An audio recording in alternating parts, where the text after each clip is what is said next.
Grate the zucchini using the large holes of a cheese grater into a colander and squeeze it to help release any extra moisture. Set the colander aside and allow the zucchini to continue to drain while you mix the rest of the ingredients. To a small bowl, add 2 cups of all-purpose flour, 2 teaspoons of baking powder, 1/2 teaspoon of baking soda, 1 teaspoon of salt, 2 teaspoons of ground cinnamon, and 1/2 cup of chopped walnuts. Whisk these together and set aside. Now we'll mix the wet ingredients. In a large bowl, add 1 cup of light brown sugar, 2 large eggs, 1/2 cup of sourdough starter discard, 2 teaspoons of vanilla extract, and 1/2 cup of vegetable oil. Mix until smooth.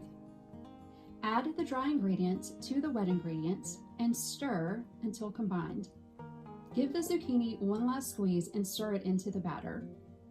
Pour the batter into a greased 9 by 5-inch baking dish and bake at 350 degrees Fahrenheit for 45 to 55 minutes or until a toothpick inserted into the center comes out clean.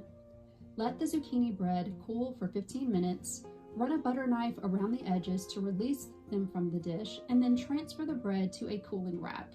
Enjoy your zucchini bread warm or at room temperature.